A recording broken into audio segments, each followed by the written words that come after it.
მოგესალმებით. ეს არის სუსხლის ზონა, რომელიც დღეიდან გავა ყოველდღე შაბათ 7 საათზე, 19 საათზე და დღევანდელი გადაცემის თემა იქნება ის საკითხი, რომელიც იყო საზოგადოების გლოვარების ერთ-ერთი თუ ყველაზე არა მთავარი მიზეზი გასული რამოდენიმე კვირის განმავლობაში. გახსოვთ, რომ 6 მაისს გიორგობას დავით გარეჯის მონასტრის ძირითადი ნაწილი დაკავებული იქნა აზერბაიჯანელი მესაზღვრეების მიერ და აღნიშნულმა გამოიწვია სრულიად სამართლიანი აღშფოთება როგორც სასულიერო პირებში, ასევე საზოგადოებაში, პოლიტიკურ წრეებში და აღნიშნულს მოყვა საკმაოდ მნიშვნელოვანი და სერიოზული საპროტესტო გამოსვლაც და არაერთი პოლიტიკური ძალის განცხადება. იმასთან დაკავშირებით, რომ ხელისუფლება არ თუ ვერ იცავდა საქართველოს სახელმწიფო ინტერესებს, ქართულ კულტურულ მემკვიდრეობას, უნიკალურ ძეგლს, რომელიც მე-6 საუკუნის არის, რომელიც წარმოადგენს ერთ-ერთ ყველაზე დიდ და მნიშვნელოვან კომპლექსს მონასტრებისა საქართველოში და რომლის ნაწილი სამწუხაროდ უკვე ასე ვთქვათ აზერბაიჯანული მესაზღვრეების მიერ კონტროლდებოდა მცირე ნაწილი, თუმცა 6 მაისს მოხდა ძირითადი ტერიტორიის დაკავება, შეიძლება ასე ითქვას, ამ მესაზღვრეების მიერ. ამ ყველაფერს ხელისუფლების ბუდად ვთქვათ უცნაური განცხადებები მოყვა კიდევ შემდგომ, რამაც დამატებითი გაღიზიანება და გამწვავება გამოიწვია სიტუაციის. ამ ეტაპზე თითქოს და მესაზღვრეებმა უკან დაიხიეს, მაგრამ რეალობა არის ისეთი, რომ კიდევ საჭიროებს საზოგადოებიდან ძალისხმევას, რათა საბოლოოდ გავერკვეთ თუ რა ხდება დავით გარეჯის მონასტრის თავს და შესაძლებელია თუ არა კვლავაც განმეორდეს ანალოგიური მოვლენები. მოგესალმებით, მე თავდაპირველად წარმოგიდგენთ სტუმრებს და შემდეგ გავაგრძელებთ ამ თემაზე საუბარს. ქალბატონი ელისე ჩაფიძე, ქართული ოცნება დემოკრატიული საქართველოს ერთ-ერთი ლიდერი და ბატონი სოზარ სუბარი, ამავე პარტიის პოლიტიკური მდივანი. მოგესალმებით და ქალბატონი ელისე, მე მინდა თქვენით დავიწყოთ, რა მოხდა რეალურად 6 მაისს? რატომ დაიკავეს აზერბაიჯანელმა მესაზღვრეებმა ძირითადი ტერიტორია? რა ინფორმაციას ფლობთ თქვენ?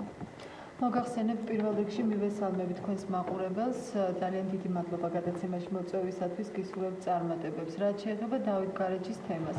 მე ვფიქრობ, რომ ეს თემა საფუძვლიანად გახდა ქართული საზოგადოების შეშფოთების საგანი, იმიტომ რომ 6 მაისს როგორც იქ ადგილობრივი მოსახლეობა და ბერები, რომლებიც ლავრაში ცხოვრობენ, დავით გარეჯის ლავრაში, ამბობენ, რომ აზერბაიჯანელი მესაზღვრეები იყვნენ ბავშვებს იქმნენ სხვა ტერიტორიაზე და მათ წინ წამოიწეს დაიკავეს გარკვეული სიმაღლეები.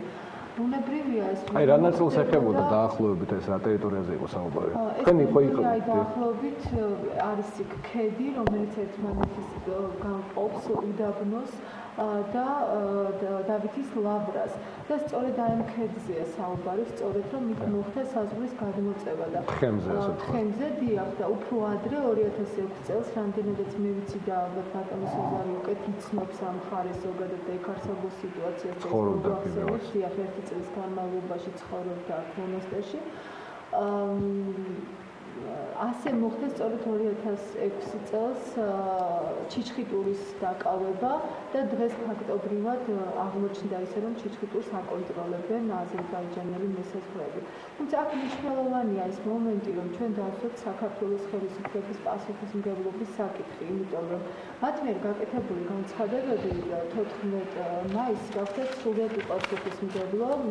პირველად ქალბატონმა ნინო კალანდაძემ გააკეთა განცხადება მის შესახებ, თითქოს ეს ტერიტორია არასოდეს აყოფილა საქართველოს შემადგენლობაში, ხოლო შემდეგ რამდენიმე საათის მოგვიანებით კულტურის მინისტრმა ნიკა რურვალაც დაუდასტურა მას ეს.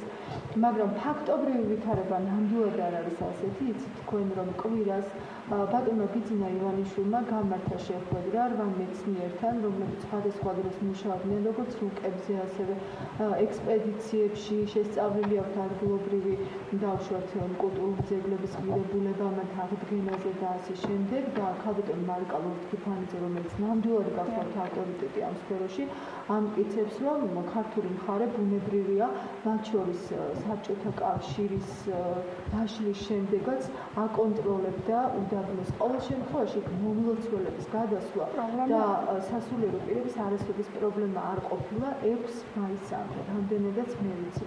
და ბუნებრივია გაჩნდა საზოგადოებაში დიდი ეჭვი, ხომ არ არის ეს ხელისუფლების გარიგება რაღაცის სანაცვლოდ, მაგრამ მე დარწმუნებული ვარ, რომ ჩვენ სტრატეგიულ პარტნიორ აზერბაიჯანთან ამ თემაზე მოლაპარაკება არის ძალიან ადვილად არ ვიტყვი, მაგრამ შესაძლებელი, იმიტომ რომ მათ ძალიან კარგად ესმით დავით გარეჯა ქართველებისათვის ეს არის მეორე იერუსალიმი, არის უდიდესი სულიერების ძეგლი, მე-6 საუკუნიდან მოყოლებული, ანუ ქართული სასულიერო ცენტრი გახლდათ და ეროვნული მოძრაობა დაიწყოს სწორედ დავით გარეჯიდან, ამიტომ ჩვენთვის ამას აქვს განსაკუთრებული მნიშვნელობა და აზერბაიჯანული მხარისათვის იქიდან გამომდინარე, რომ მათ ბუნებრივია თავიანთი რელიგია აქვს, რომელსაც ჩვენ უდიდეს პატივს ვცემთ, ეს არ წარმოადგენს ასეთი მნიშვნელობის ძეგლს და ამიტომ ბუნებრივია მათთან კეთილმეზობლობის ფარგლებში არის შესაძლებელი ამ თემაზე მოლაპარაკება. თუმცა ჩვენ ვიცით, რომ არსებობს ჯგუფი მეცნიერებისა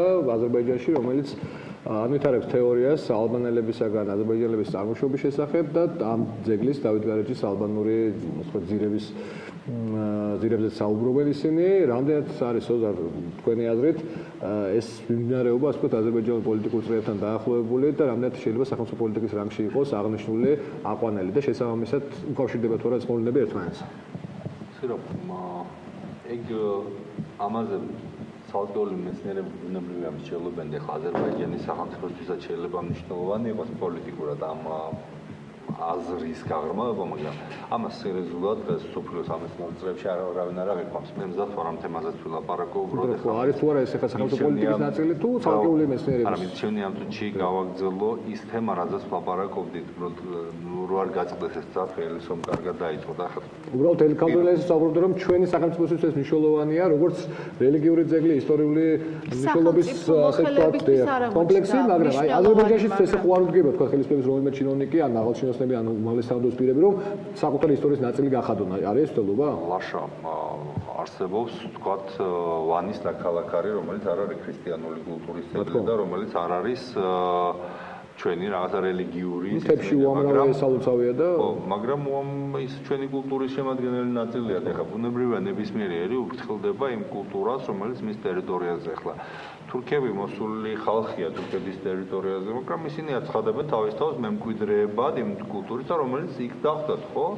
იქნება ეს ხეთური კულტურა, იქნება ეს ტროვა, აი ეს სოფიას ტაძარი თუ ასე ბიზანტიური კულტურა თუ ასე შემდეგ, ასე რომ ეს ამაზე კამათი ახლა რატომ უნდა მიაჩნდეთ იმათ ეს თავის კულტურა. ან ეს თელობა თუ არის თქო უბრალოდ. ხარდი არის, მაგრამ ეს არ არის მნიშვნელოვანი. მნიშვნელოვანია დამოკიდებულება ჩვენი ხელისუფლების, თქვენს გადაცემასაც ისე ქვია, სიცოცხლის ზონა და მართლა ის არის სიცოცხლის ზონა, ეს არ არის მარტო თქვათ ადამიანის ხო ქვეყანასაც აქვს თავისი სასიცოცხლო ზონა და სასიცოცხლო ზონა არის არა მხოლოდ დავით გარეჯი, არა მხოლოდ თქვათ რომელიმე კონკრეტული კულტურული თუ სულიერი ძეგლი, არამედ სასიცოცხლო ზონა არის ნებისმიერი ქვა, რომელიც შენია და რომელსაც თმობ ყოველგვარი პასუხისმგებლობის გარეშე. ბრძოლად, იმიტომ რომ ეს უკვე ნიშნავს, რომ ერმა დაკარგა, სახელმწიფომ დაკარგა უნარი იბრძოლოს თავისი სასიცოცხლო გარემოსთვის და ესეთი სახელმწიფო დანგრევისთვის არის დაყუპული. ესეთი ერი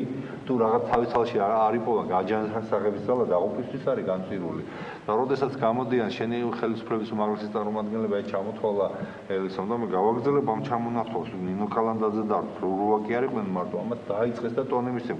გამოვიდნენ მე შინაგან საქმეთა სამინისტროს ის შოთა უტიაშვილი რა დეპარტამენტი ქვია ანალიტიკური დეპარტამენტის ხელმძღვანელი დავით დარჩიაშვილი პარლამენტის ევროკავშირთან ევროპასთან ინტეგრაციის კომიტეტის თუ რაღაც ეგეთის თავმჯდომარე ნუ გზარწილ კლაური არ ვიცი რა დავარქვა ხო დემაგოგობის მასტერი გიგა ბოკერია ეროვნული უსაფრთხოების საბჭოს მდივანი და არაერთი სხვა გამოდიოდნენ და ერთმანეთის მიყოლებით ამბობდნენ რომ ჩვენ ვართ ვინც თურმე საქართველოს ტერიტორიული მთლიანობის შენარჩუნებისთვის ვართ აგენტები, დემაგოგები, მტრები ამ ქვეყნის რომ საზღვარი დიდი ხნის გასულია და საბჭოთა პერიოდში ეს საზღვარი ეს ეკუთვნოდა აზერბაიჯანს ტყუილი არაფერი მსგავსი არ მომხდარა საბჭოთა პერიოდში ესე საზღვრები შეიძლება ეს ზუსტად ადგენილი არ იყო, მაგრამ არსებობს რუკები, რომლებითაც ეს ტერიტორია უდაბნო და ჩიჩხიტური, რომელზეც არის ლაპარაკი,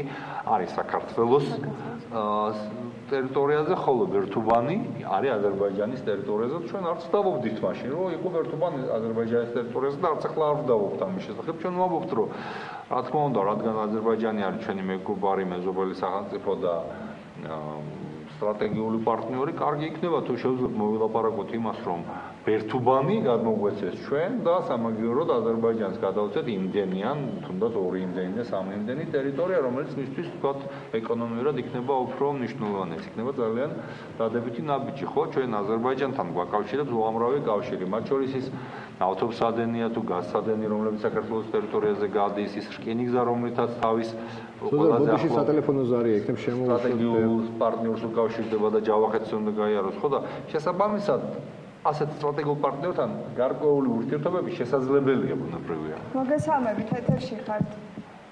მოგესალმებით, ბატონო რაშა, მივესალმებით თქვენ სტუმრებს. გამარჯობათ. ძალიან მტკივნეულ თემაზე გვიწევს ლაპარაკი. აი, დასაწყისშივე ხალბატონო ელისო კარგად აღნიშნა. ეროვნული მოძრაობა, აი მის მოწმება და მაშინდელი მონაწილეობა 87-88 წლის გამიჯნაზე დაიწყო ზუსტად დავითგარ. პირველი თემა იყო დავითგარეჯი და ისე დავიწყეთ, ისე გემრიელად ჩაუდგა მაშინ ხონებული ზიად გამსახურდია და ხონებული მერაბკოს და ამას სათავეში რომ ეს დავაგვირგვინეთ, იმიტომ რომ საბჭოთა ჯარის პოლიგონი იქნა გადატანილი. საბჭოთა პოლიგონი ჰქონდა საბჭოთა ჯარის კათედრა გავატანინეთ ის პოლიგონი და იქ არ დამინახია არც აზერბაიჯანის მაშინდელი ოპოზიცია და არც მაშინდელი აზერბაიჯანის კომუნისტური პარტიის წარმომადგენელი არავინ. ქართველმა ხალხმა, ქართველმა სტუდენტებმა და მაშინდელმა თაობამ მივაღწიეთ ამას და ამ მიღწევას გაფრთხილება უნდა და მოფრთხილება უნდა და ის უნდა მთელი ერი უნდა დადგეს ფეხზე. არც ერთი გოჯი მიწა. მაშინ ვიბრძოდით, როცა როიტბე კაკებედაში დაგვდებდა და როგორ ახლა თუნა ხელისუფლება ის ვერ უნდა შეინარჩუნოს ჩვენი მოპოვებული წარმატებები. მადლობა. მინდა მაყურებლის კითხვა გავაგრძელო. მაშინ როდესაც ეროვნულმა მოძრაობამ მაშინ ძალიან აქტიურად და საზოგადოებაც გამოვიდა. ეხლა რამდენად აქტიურა საზოგადოებამ და რა განსხვავებები იყო მაშინდელ მდგომარეობასა და დღევანდელ მდგომარეობაში? მაშინ ვებრძოდით იმპერიას. დღეს ვებრძვით საკუთარ ხელისუფლებას, რომელიც გვატყუებს უპასუხისმგებლოდ ექცევა საქართველოს ტერიტორიულ მთლიანობას, უპასუხისმგებლოდ ექცევა ჩვენი კულტურის ძეგლებს და ჩვენს სიწმინდეებს, უპასუხისმგებლოდ ექცევა ხალხის მოთხოვნებს და აქეთ გვიწოდებს აგენტებსა და პროვოკატორებს. ეს არის განსხვავება და ეს არის ტრაგედია, რომ მას შემდეგ რაც ამდენი სიცხე დაეღვარა თავისუფლებისთვის და ამდენი წელი გავიდა, პრაქტიკულად ყავს ხელისუფლება, რომელიც აგრძელებს ჯერ ისეთი ტიპის სახელმწიფოშენებლობას, როგორცაც მაშინ ვებრძოდით. მე აი ეს ბატონი, რომელმაც ახლა დარეკა და უამრავი ჩვენნაირი, ხო? თქვენ ახალგაზრდები ხართ უბრალოდ, მაგრამ უამრავი ადამიანი მაშინ თუნდაც ამ ბრძოლაში ჭედდა საქართველოს თავისუფლებას და ამ თავისუფლების იდეას და სისხლს ურიდა და რუსის ტანკებს ვედექით წინ 9 აპრილს 99 წელს.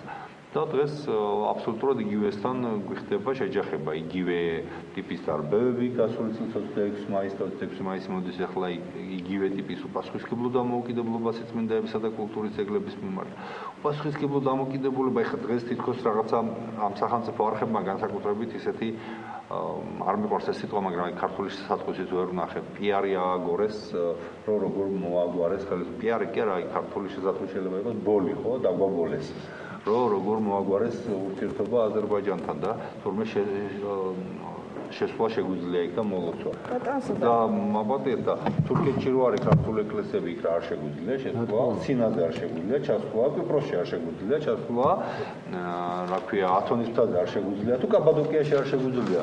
აქ ლაპარაკი ტერიტორიულ მთლიანობაზე და მაბატეთ კითხვა გაგაწყვეტინეთ, მაგრამ ყველაზე დამჩნეული რა არის და ყველაზე ოფისისმგებლო განცხადება რამდენიმე ადამიანმა გაიმეორა ერთდროულად, აი 2%, საიდან მოიტანეს ეს 2%? ჯერ ნინო კალანდაძემ თქვა, შემდეგ დავით დარჩიაშვილმა გაიმეორა, თვარდები კიდე ციკლაურმა ხარცენია 2%, რაღაც 2%-ია ლაპარაკი და ეხლა ნინო კალანდაძისგან არ მიყვარს ეხლა ადამიანი დარწმუნებული ვარ, იქ ნამყოფი არ არის, წიგნი არ აქვს დაკითხული და ნამყოფის რო იყოს ვერ მიხვდებოდა დავით გარეჯის ღირებულებას და ფასს, მაგრამ დათო დარჩიაშვილისგან მის რომელიც ჩემი გუბარი იყო, კურსელი იყო, ერთად სწავლობდით, ისტორიკოსია, იცის რა არის დავით გარეჯი, იცის რა არის საქართველოს ისტორია და ერთად დავდიოდით იმ მიტინგებზე და რას ნიშნავს 2%? 2 კი არა, 0.5% რო იყოს რა, უნდა დათმო, ერთი ქვა რო იყოს უნდა დათმო, მაგრამ თუ მაინც პროცენტებით მივუდგებით,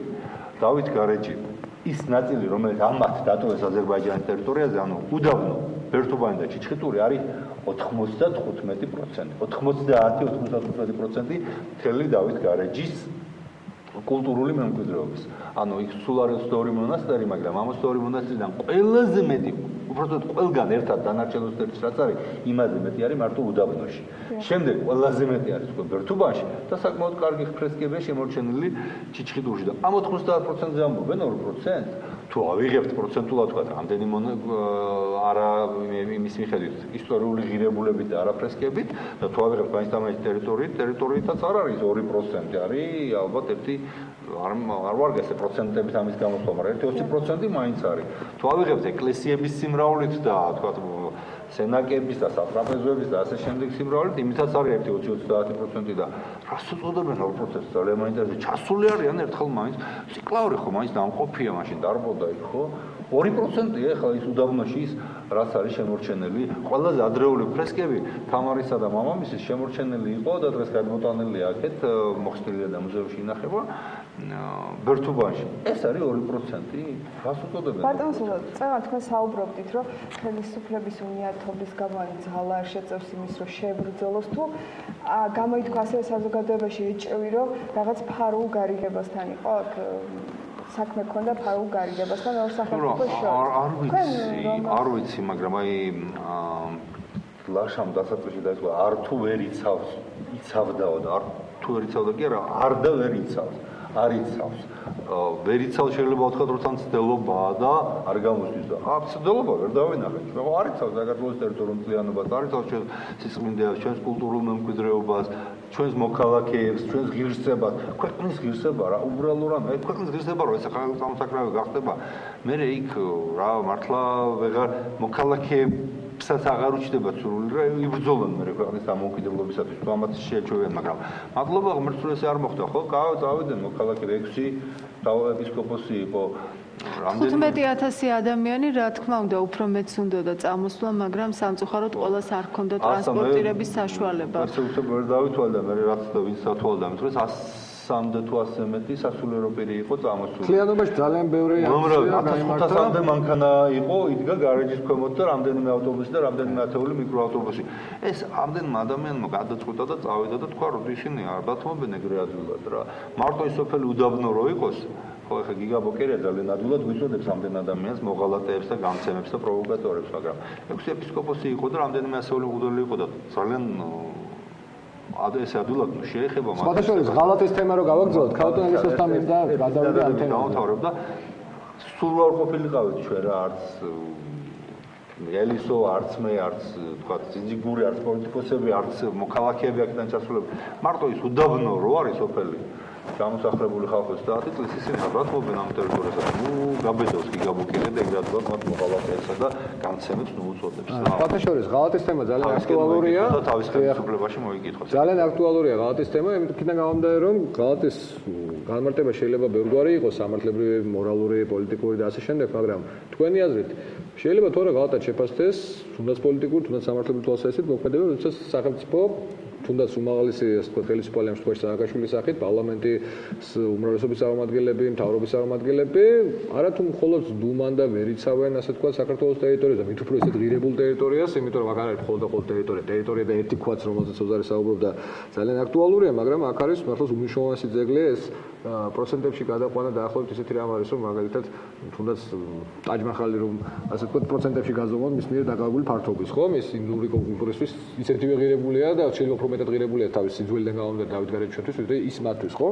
ასეა თუ ისე, აქ პროცენტებზე ლაპარაკი ცოტა უხერხულია, რბილად ვთქვათ. მთლიანობაში შეფასება შეიძლება თუ არა შეფასება როგორც ღალატისა და ამისთვის პასუხისმგებლობის დაყენება, მე როგორც ვიცი, იმპიჩმენტის თემაც გაიჟღერა პარლამენტში, სამართლებრივ პასუხისმგებლობაზე შეიძლება თუ არა საუბარი ამ შემთხვევაში. 6000 მოწამებელის თავი შეწერა. 6000 მოწამებელის წმინდა ნაწილები ინახება იქ ზუსტად იმ ადგილაზე. რამდენი პროცენტია ხო ეს რა? სამართლო რა არის? საიდან უნდა მოვიღოთ ახლა ამის პროცენტი რა? ალბათ მოსახლეობის პროცენტზე არ გაყოფენ იმედია. თუ კი ლაშა ემოციურად განსჭით ზოგადად ამ პროცესს, ჩემი აზრით საქართველოს ხელისუფლება მე მაინც მიჭირს ესე მოღალატე უწოდო ვინმეს, მაგრამ არ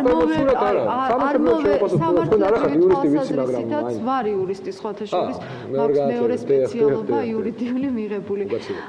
სამშობლოს ღალატი მაინც იცით რა, ისეთი სიტყვებია, რომ ნებისმიერ ადამიანისთვის მიჭირს უწოდო, რომ მან შეგნებულად დაუშვათ უღალატე სამშობლოს, მაგრამ როდესაც ხედავ, რომ შენი ქვეყნის ხელისუფლება, რომელსაც არ ადარდებს თავისი მოსახლეობის ბედი, პრეზიდენტი, რომელსაც შეუძლია მილანში წავიდეს შოპინგზე, მას შემდეგ, რაც მისი არასწორი დაუშვათ, თუნდაც ქალაქ გეგმარებითი პოლიტიკის თუ რაღაცის შედეგად დაიღუპა 5 ადამიანი თბილისში და ცხარეცრემლებით დასტირის დაუშვათ წინა დღეს ამ ადამიანებს, ხომ? თუ იმავე დღეს თუ არ ვშთები. და იმავე დღეს საფეხბურთო მატჩს ესწრება და იმავე მეორე დღეს დაუშვათ ჩვენ გვაქვს მისი სურათები გადაღებული, სადაც ძალიან ელიტარულ მაღაზიებში ვაჭრობს და იძენს რაღაცა გარკვეულ ტანსაცმელს თავისთვის თუ ოჯახის წევრებს. და იქ ჩაფრენდა ჩვენ ხარჯს თვითონავე სხვა. და როდესაც შენ ხედავ, რომ არა მხოლოდ დავით გარეჯი უბრალოდ არის ხელშესახები, მატერიალური, სულიერი, კულტურული, საგანძური, რაც იმდენად სენსიტიური თემაა ყველა ქართველისათვის, მე მგონი, მათ შორის იმ ადამიანებისათვის, რომლებიც თუნდაც არ ყოფილან დავით გარეჯში, რომ გაუგიათ მოუყოლია ვინმეს. დიახ, ეს არის ყველაზე უფრო მტკივნეული თემა ადამიანებისათვის საქართველოში, მაგრამ მე ვხედავ თანდათანობით პროცესს იმისას, რომ არა მხოლოდ დავით გარეჯი, არამედ ენა, მამული, სარწმუნოება, ყველაფერი, რაზეც დიდი ილია 19 საუკუნეში საუბრობდა, დღეს საფრთხის ქვეშ. რატო მიზანი არის თქვენი აზრით, რატო ეპყრობიან ესე ამ უმთავრესგირებულებს, რისგან შედგება ერი და სახელმწიფო? იცით რა, ეს არის ერთი მხრივ უპასუხისმგებლო დამოკიდებულება ხელისუფლების და მეორეს მხრივ ამ ინტერესების, ამ ყველაფრის გაყიდვის სანაცვლოდ, გაყიდვას რა თქმა უნდა პირდაპირ მნიშვნელობითაც ვამბობ და გადატანითი მნიშვნელობითაც, მათთვის გარკვეული კეთილდღეობის შექმნა. მე მაგალითად ვფიქრობ, რომ სულაც არ გამოურიცხავ მიხეილ სააკაშვილის გარკვეულ გარიგებას, ოღონდ იმედი მაქვს, რომ ეს არის არაწერილებითი, არამედ სიტყვიერი ისახით აზერბაიჯანის ხელისუფლებასთან. რაღაც გარკვეული მხარდაჭერის სანაცვლოდ, თუნდაც ძალაუფლების შენარჩუნების მიზნით მას შეუძლია დათმოს საქართველოს გარკვეული ტერიტორიები. და არასწორი და ტყუილია ნიკარაგუას განცხადება, რომ 94 წელს ხელი მოეწერა გარკვეულ შეთანხმებას საქართველოსა და აზერბაიჯანს შორის, იმიტომ რომ ჩვენ გვაქვს საგარეო საქმეთა სამინისტროს ინფორმაცია, მის ოფიციალურ ვებგვერდზე გამოქვეყნებული, რომ 2007 წლისათვის საქართველოსა და აზერბაიჯანს შორის იყო დადგენილი საზღვრის 65% და დღეს ქალბატონი ნინო კალანდაძე მას შემდეგ რაც გამოიწვია საზოგადოების ძალიან დიდი აღშფოთება მისმა გამოსვლამ და იმის თქმა რომ არასოდეს არ ეკუთვნოდა დაუშვათ უდაბნოს ტერიტორია საქართველოს, აი ამ მონასტრის ტერიტორია საქართველოს ხელისუფლებას საბჭოთა კავშირის დროს და თითქოს ორჯონიკიძის მხრიდან მოხდა მისი გაჩუქება, მან დააზუსტა რომ მხოლოდ 66%-ია დადგენილი საზღვრის. ანუ გამოდის რომ 2007 წლის შემდეგ ხელისუფლებას არაფერი არ გაუკეთებია მეზობელ აზერბაიჯანთან მოსალაპარაკებლად. არის თუ არა ეს სახელმწიფო ინტერესების ღალატი? ეს მიუთითებს ორ რამეზე, ამ ხელისუფლების უსუსურობაზე, ან შეგნებულად გადადგმულ ნაბიჯებზე და აი რაღაც გამოძიებამ განსაჯოს სინამდვილეში რასთან გვაქვს საქმე.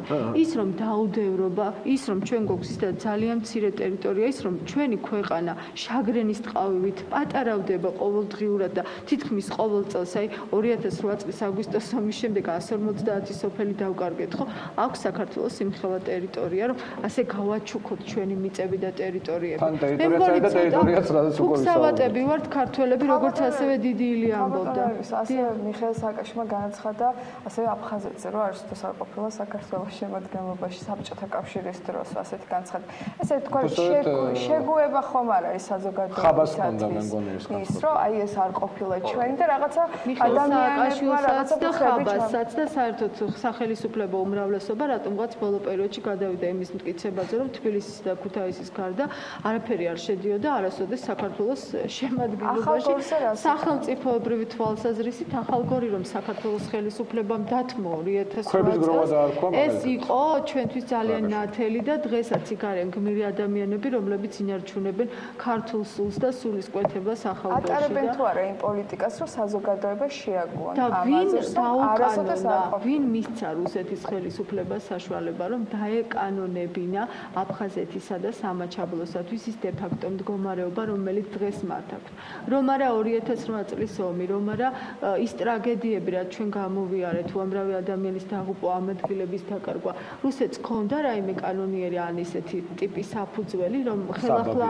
საბაბი აეგორებინა ეს პროცესები მე ვადანაშაულებ ამ ყველაფერში საქართველოს ხელისუფლებას ეხლა გამოძიების საგანია ეს მათ იმის გამო დაემართათ რომ გამოუცდელები და არაკომპეტენტურები არიან თუ შეგნებულად გაყიდეს სახელმწიფო ინტერესებში სოზართან მინდა ერთი წამი თუ შეიძლება სოზარ ბოდიში შეკითხვას დაგისვამ და არ მინდეს გავიდეს ასეთნაირად ეხლა ის მე მართლაც აბსოლუტურად გამოურიცხავ რომ რაღაც ესეთ შეგნებულ მოლაპარაკებებს თუმცა სანამ პოლიცია შემოღალიბებს შეკითხვას დაგისვამ თუ შეიძლება მე მინდოდა ამ თემაზე თუ არ არის მაშინ ამას ამ თემას ეხება და დაზუსტება მინდა უბრალოდ მაყურებლისთვის გასაგები რომ იყოს გავცელდა ინფორმაცია რომ ვანო მერაბიშვილი იმყოფოდა ალიევთან შეხვედრაზე რამოდენიმე თვის წინ თუ გაქვთ ამის თაობაზე ინფორმაცია სააკაშვილის და ალიევის შეხვედრა ჩიკაგოში ახლა და საბოლოო ჯამში სწორედ ის თემა რომელზეც თქვენ საუბრობდით მთლიანობაში რა შეიძლება იყოს გარიგების საგანი მე აბსოლუტურად გამოურიცხავ ამ ტიპის გარიგებას რომ ხა თქვა საქართველოში მცხოვრებმა აზერბაიჯანელებმა მომცემ ხმა და მე სამაგიეროდ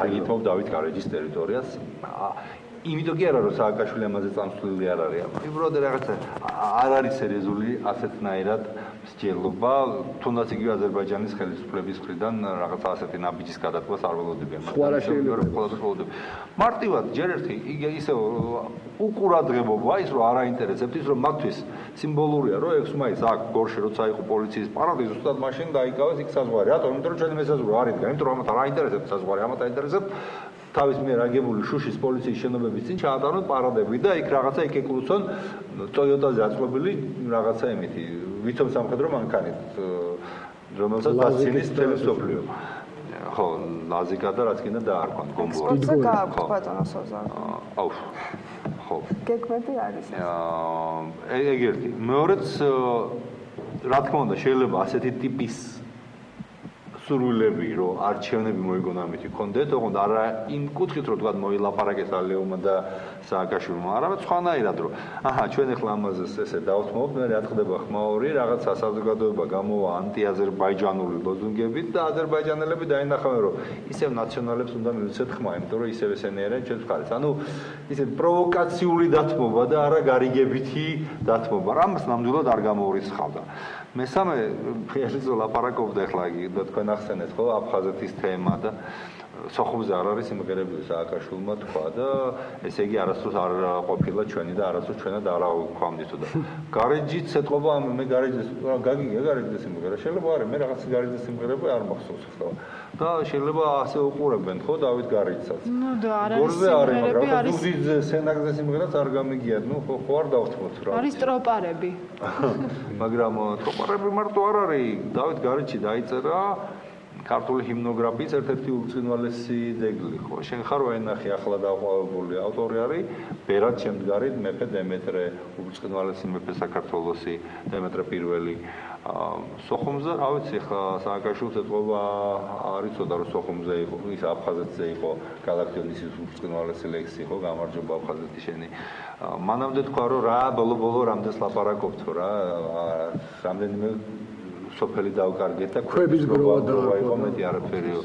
ეს არის მისი დამოკიდებულება, რა გითხრა ახლა ქსნის ხეობა იყო საქართველოს გული ყოველთვის რა ქსნის ხეობიდან იწყებოდა რაღაცა იგი თქვარი მართლა გულის გულია ტერიტორიულადაც და ისედაც ბალადები, სიმღერები, ქსნის საერისთავო რაღაცა ისეთი იყო ლიახვის დიდი და პატარა ლიახვის ხეობები, ახლა რიწის ტბა აფხაზეთი კაი აღარ იყო, მაგრამ აქეთ არანაკლებ ლამაზი ხო დაკარგულია ეს ხო 1-20 წელია თქვა სიტყვაზე მაგრამ კოდორის ხეობა რა რითი იყო ნაკლები გინდა რიწის ხეობაზე და გინდა რომელიმე სხვა ხეობაზე ხო ულამაზესი ხეობა სამშობლოს მოყვარული ადამიანები, რომლებიც თავიანთი მკერდით და თავიანთი სისხლით იცავდნენ ამ ხეობას, დიდლი აქვს, პატარალი აქვს, პოდორის ხეობას, დათმო ამ კაცმა ერთი ხელის დაკვირით. და მართლა ყველაფერს თავი დავანებოთ იმის მიერ ჩადენილ პროვოკაციებსაც რითაც თომი გამოიწვია. აი ახალ გორი დღეს აღარ იქნებოდა ლენინგორი და დღეს იქნებოდა საქართველოს შემადგენლობაში მისი კიდევ ერთი პროვოკაციული ნაბიჯი, რისთვისაც ესე ხელაღებით შეცვალა კი მორიგჯერზე კონსტიტუცია და აღადგინა სამხრეთ ოსეთის ავტონომიური რესპუბლიკის სტატუსი და ახალ გორი ჩამოაშორა მცხეთამთიანეთს და გადასცა ცხინვალის ოლქს. სამხრეთ ოსეთის ავტონომიური რესპუბლიკას. კოდორის ხეობას ასევე შეიყურა. კოდორის ხეობას გადაარქვა სახელი, ნაკლები ცვლილებები დაჭირდა განმავლობაში და დაარქვა ზემო აფხაზეთი გახსოვს ეს ჩვენ. მაგრამ ქალბალისოსთან მინდა სწორედ რახან კონფლიქტურ რეგიონებს შევეხეთ და მომიჯნავე თემა რა თქმა უნდა დავით გარეშემ ტერიტორიების დაკარგვაც არის ამ შემთხვევაში რა თქმა უნდა მნიშვნელოვანი. მამისონის უღელტეხილის ისტორია შეგვიძლია გავუხსნათ, სხვა ისტორიები შეგვიძლია გავუხსნათ, სადაც არის საუბარი საზღვრის გადმოწევაზე. და ეს ტერმინიც გაჩნდა, მცოცავი ანექსია, რამდენად აქტუალური პრობლემაა და საერთოდ ვისთან აქვს საქართველოს, რომელ მეზობელთან აქვს დადგენილი საზღვრები და რა პროცენტია ამ საზღვრებისა დადგენილი თუნდაც რუსეთის ფედერაციასთან, სომხეთთან, აზერბაიჯანთან და როგორც და ვისთან არის ეს ყველაზე კარგად ეს საკითხი მოგვარებული. ის ინფორმაცია, რაც მე მაქვს, შემდეგი გახლავთ, რომ ერთადერთი ქვეყანა, რომელთანაც დღეს საქართველოს თავიდან ბოლომდე აქვს საზღვრები დადგენილი და არ აქვს ტერიტორიული პრობლემები, გახლავთ თურქეთი, ესეც იმის გამო, რომ თავის დროზე არსებობდა ეს გამიჯვნა საბჭოთა კავშირსა და დიახ თურქეთს შორის. ხოლო ყველა დანარჩენი სხვა საზღვარი განსაკუთრებით რუსეთთან ჩვენ გვაქვს დაუცველი და ეს არის ძალიან დიდი საფრთხე, თუმცა მე არ გახლავართ ამ სფეროს სპეციალისტი, ვიცი ეს საკითხი როგორც ყველა ქართველმა, თუმცა მე ვფიქრობ, რომ ამ თემაზე უნდა მუშაობდნენ სერიოზული სპეციალისტები, კარტოგრაფები, ისტორიოგრაფები, ანუ ყველა ის ადამიანი, რომელსაც შეუძლია კომპეტენტური გადაწყვეტილება მიიღოს და პლუს ორმხრივ კომისიაში იმუშაოს, სწორედ იმიტომ გვაქვს ჩვენ საგარეო საქმეთა სამინისტრო, არა იმიტომ რომ ამ ადამიანებმა იფრინონ და შემდეგ რუსთავი ორის მეშვეობით გაგვაცნონ თავიანთი წარმატებული ხელის ჩამოთმევის ისტორია ან რაღაც ვისთან ერთად გადაიღეს სურათი და გაიღიმეს, არამედ იმისთვის არსებობს საგარეო საქმეთა სამინისტრო, რომელსაც სხვათა შორის რუსეთის ყოფილი მოქალაქე ხელმძღვანელობს, რომ აი ესეთი ტიპის საკითხები გადაჭრას და ქვეყნის ინტერესები დაიცვას. ამისთვის არსებობს საზღვრის დაცვის დეპარტამენტი, ამისთვის არსებობს დაუშვათ თუნდაც ჯარი და პოლიცია, ხომ რომ დაიცვას ქვეყნის ტერიტორიული მთლიანობა და არა იმისათვის, რომ დაარბიოს მოქალაქეები, რომლებიც უკმაყოფილოები არიან მთავრობის პოლიტიკით, მე არ შემიძლია აქ არ ვისაუბრო, ახლოვდება 26 მაისი. ეს იყო ერთ-ერთი ტრაგიკული დღე ჩემი აზრით საქართველოს ისტორიაში და ყველა ჩვენთაგანი მე ვფიქრობ, რომ ძალიან სერიოზულად ვიყავით შეძრული იმ სისასტიკით, რაც მოხდა.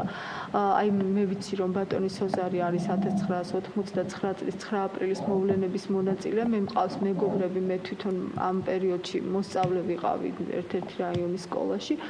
და ჩემ მეგობრები მეუბნებოდნენ, რომ აი რუსი სამხედროებიც კი არ მოქცევიან ქართველებს 9 აპრილს ისეთი სისასტიკით, როგორც ექცეოდნენ შარშან საპროტესტო აქციის მონაწილეებს ჩვენი პოლიციისა და სპეცრაზმის წარმომადგენლები. მე მინდა კიდევ ერთხელ სამძიმარი გამოუცხადო იმ ოჯახებს, რომლებიც 5 ადამიანი გარდაიცვალა შარშან 26 მაისის მოვლენების დროს მოგეხსენებათ და ყველა იმ ადამიანს, რომელიც უკმაყოფილოა და რომელიც ხედავს თუ როგორ დამღუპველ პოლიტიკას ატარებს საქართველოს ხელისუფლება, რომ საქართველოში 70%-მდე ადამიანებისა თავს-თვლის დაუსაქმებლად ყველაზე მაღალია სხვათა შორის მთელი საბჭოთა კავშირის ტერიტორიაზე უმუშევრობის პროცენტი. ევროკავშირის ბოლო მოხსენებაში სხვათა შორის საქართველოს შესახებ აღნიშნულია, რომ ევროკავშირი შეშფოთებულია სერიოზულად უმუშევრობის მაღალი დონით ჩვენს ქვეყანაში. 1.8 milion ადამიანი ითხოვს სოციალურ დახმარებას და დაუშვათ არ არის ყველა მათგანი დაკმაყოფილებული, ანუ ქვეყანა არის რეალურად ძალიან მძიმე მდგომარეობაში. შემდეგ ყველა იმ ადამიანს, ვისაც უჩნდება პროტესტი ამ ხელისუფლების გამო, რომელიც მსგავს გადაწყვეტილებებს იღებს და მე ალბათ არ მეყოფა ჩვენი საეთერო დრო იმისათვის, რომ ჩამოთვალო ყველა ის დანაშაული და შეცდომა, რაც ბოლო 7-8 წლის განმავლობაში, ან უფრო ადრეც არის დაშვებული. ჩვენ ვეპატიჟებით და მე დარწმუნებული ვარ, რომ ჩვენი მაყურებლების უმეტესობა აპირებს შემოგვიერთდეს 27 მაის აქციაზე დღის 3 საათზე ყველას მოვუწოდებთ რომ გამოხატონ თავიანთი დამოკიდებულება ხელისუფლების მიმართ ის რომ მათ უნდათ დემოკრატიულ ქვეყანაში ცხოვრება უნდათ ხელისუფლება რომელიც მოემსახურება საქართველოს ინტერესებს ხალხის ინტერესებს და არა ხალხს იმსახურებს თავისი ინტერესების დავუშვათ შესაბამისად. ქალბატონო ელისო, ჩვენ გვახსოვს 26 მაისი, 7 ნოემბერი. რამდენად უსაფრთხო იქნება ეხლა დაგეგმილი ქართული ოცნების კოალიციის ეგრეთ წოდებული აქცია, რომელზეც ქართული ოცნება სხვათა შორის მას შემდეგ რაც მე შევუერთდი და უფრო ადრე შევუერთდა სუბარი, სოზარი და ბევრი სხვა ადამიანი, ხო? მე რასაც ვაკვირდებით, გამს ისეთ მოზომილ ნაბიჯებს, რომ თუ კი რაიმე დარტყმა მოდის მის ლიდერზე ბიძინა ივანიშვილზე და უფრო მეტად ლიდერებზე, ვიდრე დავუშვათ რიგით ადამიანებზე. თუმცა ბუნებრივია ბევრი ადამიანი ხელისუფლებამ გაამწარა და ესეც ჩვენი პროტესტის ერთ-ერთი მთავარი საფუძველია იმის გამო, რომ მათ მოხატეს თავიანთი დამოკიდებულება. აი მაგალითად გასულ კვირაში ჩვენი კოლეგა გელამ თივლიშვილის ცემეს მოგეხსენებათ პოლიციაში ის სწორედ თიანეთში იყო ჩასული იმ რეპორტაჟის მოსამზადებლად როგორ მოუხსნეს მრავალსულიან ოჯახს სოციალური დახმარება იმის გამო რომ ისინი არიან ქართული ოცნების მხარდამჭერები. მე არ მინდა ისეთ სახელმწიფოში ვიცხოვრო, როდესაც თუნდაც ქართული ოცნება რომელიც მოვა ხელისუფლებაში სოციალურ დახმარებას მოუხსნის, სოციალური დახმარება ჩვენ საერთოდ არ უნდა გქონდეს, ისე უნდა ცხოვრობდნენ ჩვენი ქვეყნის მოქალაქეები, მაგრამ ამ დახმარებასაც მოუხსნის ადამიანებს, რომლებიც განსხვავებული პოლიტიკური შეხედულებებისანი არიან. ჩასული ვიყავი ოჯახი 13 სულიანი ოჯახია. 3 კვირის ბავშვი ყავს. აი მოვიდა თუ არა იქ შეკრებაზე და ხალხთან შეხვედრაზე.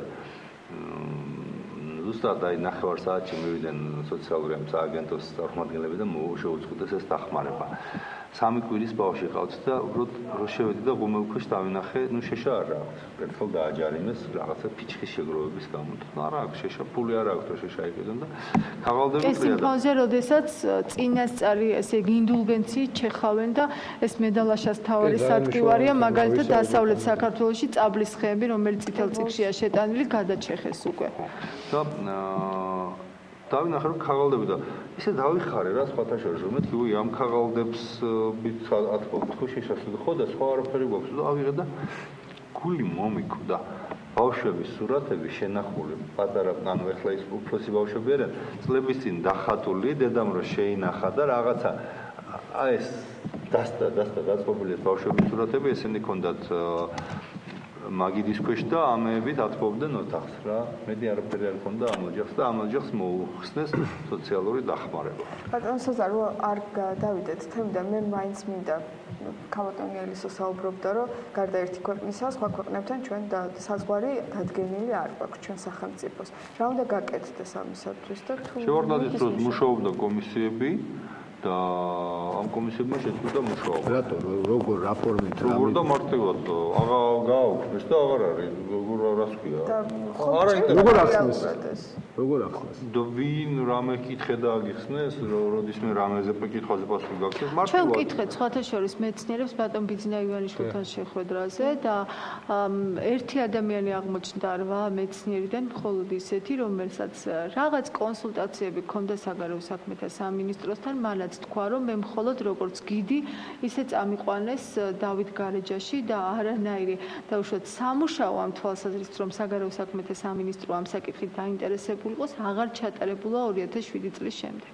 და შევარდნაძის დროს მუშაობდა კომისია მათ შორის რუსეთთანაც და მიდიოდა ნაბიჯ-ნაბიჯ ამ საზღვრების დადგენა, იმიტომ რომ ეს საზღვრები საბჭოთა კავშირში მაინც ერთიანი სივრცე იყო და ესე კონკრეტულად არ იყო დადგენილი. ყოველთვის იყო რაღაცა ისეთი ტერიტორიები, რომლებიც ბოლომდე ესე ზუსტად არ იყო კარტოგრაფიული, რა თქვა, თურქეთთან გადიოდა ვობე რა პრაქტიკულად სადაც კვადრატულ მეტრზე 3 ჯარისკაცი იდგა და ეხლა რუსეთთან, სომხეთთან, აზერბაიჯანთან ასე არ იყო, ამიტომ ეს იყო პრობლემა და მიდიოდა ამაზე მუშაობა. როცა საქართველებმა შეწყვიტეს, რუსებმა გააგრძელეს ეს მუშაობა და რუსეთი დღეს მიიჩნევს, რომ საქართველოსთან საზღვარი აქვს დადგენილი, იქ დგანან მესაზღვრეები და რუსი მესაზღვრეები და მათ ძალიან ბევრგან გადმოწიეს საზღვარი. გადმოწიეს იმ გაგებით, რომ ისინი მიიჩნევენ, რომ აქ არის საზღვარი, იქ რომ ეს მუშაობა რო ყოფილიყო, რუსები დაიცავდნენ ამ პირობას, რომ ზოგიერთ ადგილებში მაინც ეს საზღვარი იქნებოდა არა იქნებოდა გადაწყვეტილი ისე, როგორც თქვა ჩვენს ინტერესებს შეესაბამება. არ გულისხმობ აფხაზეთისა და სამხრეთ ოსეთის მონაკვეთს. და რაც შეეხება, მე ვიცი რომ ამ დარგის სპეციალისტები თქვენ არ ბრძანდებით, მაგრამ ზოგადად კულტურული მემკვიდრეობის მიმართ მიდგომა ხელისუფლებისა თითქოს ნიკოლოზ ვაჩეიშვილს აქვს იმიჯი საქართველოში, მის მიერ შექმნილი თუ ნაწილობრივ მართალი თუ არა, ასე ვთქვათ, არ არის ეს მართალი, ეს თქვენ შესაძლებელია როგორც სტუმრობის ამ შემთხვევაში, მაგრამ მთლიანობაში დამოკიდებულია კულტურული მემკვიდრეობის მიმართ და აი ეს რეაბილიტაციის პროექტები თითქოს ერთის მხრივ, მეორეს მხრივ ტურიზმზე, ზრუნვაზე ბევრი საუბარი და ამ დროს ერთის მხრივ დავით გარეშთან მიმართებაში ასეთი გულგრილი მოპყრობა და თუნდაც ის გიგანტური ხესების კამპანია, თუნდაც დღეების მასობრივი გასხვისება და გატანა ქვეყნის გარეთ. მთლიანობაში რაზე მეტყველებს ეს ყველაფერი? ტურიზმი რა არის? შირმა სასაუბრო თემაა თუ რეალური მიზანია და პრიორიტეტია ეკონომიკისათვის საქართველოში? ხელისუფლების დამოკიდებულება ჩემი აზრით კულტურული მემკვიდრეობის მიმართ ნათლად გამოჩნდა ბაგრატის ტაძართან დაკავშირებული ისტორიით და მე ამ შემთხვევაში არ მივცემდი თავისუფლებას რაიმე დამოუკიდებელი თავშოთ შეფასება გამეკეთებინა, მე გამოვდივარ იუნესკოს შეფასებიდან, რომელიც საფრთხეთ მიიჩნევს და წინააღმდეგი იყო ამ ძეგლის ისეთი ფორმით აღდგენით, როგორცაც ახორციელებს საქართველოს ხელისუფლება. აქაც ჩვენ გვაქვს რაღაცა პოპულისტურ მიდგომასთან საქმე, რასაც მე ჯერ კიდევ 2004 წელს პირველივე სტადიებში უწოდე პოტიომკინის სოფლები, იმიტომ რომ ის რომ თუნდაც სიღნაღში იღებება გარედან ფასადები და ზოგ შემთხვევაში ეს არც თუ ისე გემოვნებიანად არის შესრულებული, ეს გახლავთ დამოკიდებულება ქართული კულტურის ძეგლების მიმართ საქართველოს ხელისუფლების მხრიდან.